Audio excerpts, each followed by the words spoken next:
Hi అండి, నమస్తే. నేను మీ Raji. Welcome back to Raji cooks. ఈరోజు మనం గోధుమ పిండితో క్రిస్పీగా రుచికరమైన స్నాక్ ఐటమ్ని చేసి చూపించబోతున్నాను. ఇప్పుడు దివాళీ వస్తుంది కదండి, హాలిడేస్ వస్తాయి, పిల్లలకి ఏదో ఒకటి పెట్టమంటూ అడుగుతూ ఉంటారు. ఇలా చేసి పెట్టండి, ఎంత గుల్లగా వస్తాయో. చూసారుగా, గుల్లగా లేయర్స్లా రావాలంటే వీడియో ఎక్కడ స్కిప్ చేయకుండా పూర్తిగా చూడండి. నచ్చితే కనుక లైక్ చేయడం మాత్రం మర్చిపోవద్దు. లేట్ చేయకుండా రెసిపీ ఎలా చేయాలో చూసేద్దాం పదండి. ఇప్పుడు ఒక మిక్సింగ్ బౌల్లోకి ఒక అర కేజీ వరకు గోధుమపిండి తీసుకుంటున్నానండి. ఇక్కడ నాకు కప్పు వచ్చేసి 300 గ్రామ్స్. సో ఇలా 1.5 కప్ వరకు తీసుకుంటున్నాను. అలాగే దీంట్లోకి ఒక 3 టేబుల్ స్పూన్స్ వరకు ఉప్మా రవ్వను వేసుకుంటున్నాను. ఉప్మా రవ్వ వేయడం వల్ల క్రంచీగా వస్తాయి. అలాగే ఒక 3 టేబుల్ స్పూన్స్ వరకు నువ్వులను కూడా యాడ్ చేసుకుంటున్నాను. నువ్వులు వేసుకుంటే ఆ కమ్మదనమే వేరండి. అలాగే ఒక స్పూన్ వరకు వామును కూడా వేసుకుని ఒక 1.5 స్పూన్ వరకు కారాన్ని వేసుకుంటున్నాను. అలాగే హాఫ్ స్పూన్ వరకు సాల్ట్ని వేసుకోవాలి. సాల్ట్ కాస్త తక్కువగానే వేసుకోవాలి. ఇలా స్నాక్ ఐటమ్స్ ఎప్పుడైనా చేసేటప్పుడు సాల్ట్ తక్కువే ఉండాలి, కానీ ఎక్కువ ఉంటే అసలు తినలేము. సో కావాలంటే రుచి చూసి తర్వాత మళ్ళీ యాడ్ చేసుకోవచ్చండి పిండి ముద్దలోకి. సో ఇప్పుడు ఇవన్నీ కూడా బాగా కలిసేటట్లుగా కలుపుకుని ఇప్పుడు దీంట్లోకి 3 స్పూన్ల వరకు ఆయిల్ని బాగా వేడి చేసి ఈ పిండిలోకి యాడ్ చేసుకోవాలి. మీరు నూనెకి బదులు నెయ్యిని కూడా వాడుకోవచ్చు. ఇప్పుడు ఈ నూనె అంతా కూడా పిండి అంతా కలిసేటట్లుగా ఫస్ట్ స్పూన్తో బాగా కలపాలి. నూనె వేడిగా ఉంటుంది కదండి, ఇప్పుడు కాసేపటికి చల్లగా అయిపోతుంది. ఇప్పుడు చేతితో బాగా ఆయిల్ అంతా పిండికి పట్టేలా బాగా రబ్ చేస్తూ కలపాలి.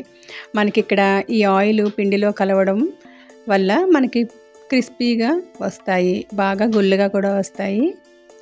బాగా రబ్ చేస్తూ పిండిని ఇలా నొక్కి పెట్టినప్పుడు చేతితో ముద్ద అవ్వాలి, అప్పుడే మనకి గుల్లగా వస్తాయని. మీకు ఆయిల్ ఏమైనా తగ్గినట్లయితే కాస్త ఆయిల్ని యాడ్ చేసుకోవాలి. ఇప్పుడు ఇందులోకి కొద్ది కొద్దిగా వాటర్ పోసుకుంటూ చపాతీ పిండిలా కలుపుకోవాలి. ఇలా పూర్తిగా పిండి అంతా కలిసేలా కలుపుకోవాలండి. చూసారుగా, ఇలా బాగా మర్దన చేస్తూ కలిపామంటే చక్కగా పిండి ముద్ద రెడీ అవుతుంది. ఇప్పుడు దీనిపైన లైట్గా ఆయిల్ని గ్రీస్ చేసేసి ఒక 10 నిమిషాల పాటు పక్కన పెట్టుకోవాలి. మనం ఇందులో ఉప్మా రవ్వ, అదేనండి సూజీ రవ్వ వేసాం కదా, ఒక 10 నిమిషాలు పక్కన పెట్టుకుంటే అది కూడా కాస్త సాఫ్ట్గా అవుతుంది. 10 నిమిషాల తర్వాత మరొకసారి ఈ పిండి ముద్దని బాగా కలిపి ఈ పిండిలోంచి చిన్న చిన్న పిండి ముద్దలు తీసుకుంటూ చపాతీల్లా ఒత్తుకోవాలి. ఇక్కడ మనం పిండికి బదులు నూనెని అప్లై చేస్తూ చపాతీలు చేసుకోవాలి. మనం చపాతీలు ఎలా చేస్తామో ఆ థిక్నెస్ ఉంటే సరిపోతుందండి. ఇలా 4 చపాతీలని రెడీగా చేసుకుని ఇప్పుడు మొదటిగా చేసిన ఈ చపాతీ మీద కొద్దిగా ఆయిల్ని అప్లై చేసి చపాతీ అంతా స్ప్రెడ్ అయ్యేలా స్ప్రెడ్ చేసుకోవాలి. అలాగే దీని మీద కాస్త గోధుమ పిండిని కూడా చల్లుకొని దాన్ని కూడా స్ప్రెడ్ చేసుకోవాలి. ఇలా స్ప్రెడ్ చేసుకున్న తర్వాత మరొక చపాతీని దీని మీద ఈవెన్గా పెట్టుకోవాలి. అలాగే ఇప్పుడు దీనిపైన చపాతీని పెట్టి ఇప్పుడు దీనిపైన కూడా ఆయిల్ అప్లై చేసి గోధుమ పిండిని చల్లుకోవాలి. ఇలాగే 4 చపాతీలు కూడా రెడీగా ఉంచుకోవాలండి. ఇంకా లాస్ట్ చపాతీ పైన ఏమీ రాయకూడదు. చూసారుగా, 4 చపాతీలు ఇవి. ఇప్పుడు నాకు రాయి మీద వేయడానికి అయితే సరిపోలేదు, అందుకే ఇంకా రాయి తీసేసి ప్లాట్ఫామ్ మీద పెట్టుకొని చేసుకుంటున్నాను. మొత్తం ఎంతవరకు స్ప్రెడ్ అవుతుందో అంతవరకు స్ప్రెడ్ చేసుకుంటూ ఈ చపాతీని పల్చగా చేసుకోవాలి. ఎంత పల్చగా చేసినా ఇలా 4 లేయర్స్తో చేయడం వల్ల చాలా అంటే చాలా గుల్లగా వస్తాయి. ఇప్పుడు పిజ్జా కట్టర్ కానీ నైఫ్ కానీ తీసుకుని ఇప్పుడు మనకు నచ్చిన షేప్లో కట్ చేసుకోవాలి. ఇక్కడ నేనైతే డైమండ్ షేప్ కట్ చేస్తున్నాను. ఇప్పుడు వీటిని ఒక్కొక్కటిగా తీసుకుంటూ మనం ప్లేట్లో ముందుగా పెట్టుకుంటే డీప్ ఫ్రైకి ఈజీగా చేసుకోవడానికి ఉంటుంది.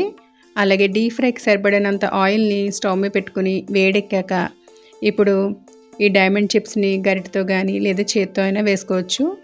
ఆయిల్లో వేయడానికి భయపడే వాళ్ళు ఇలా గరిటతో వేసుకోవడం ఈజీగా ఉంటుంది.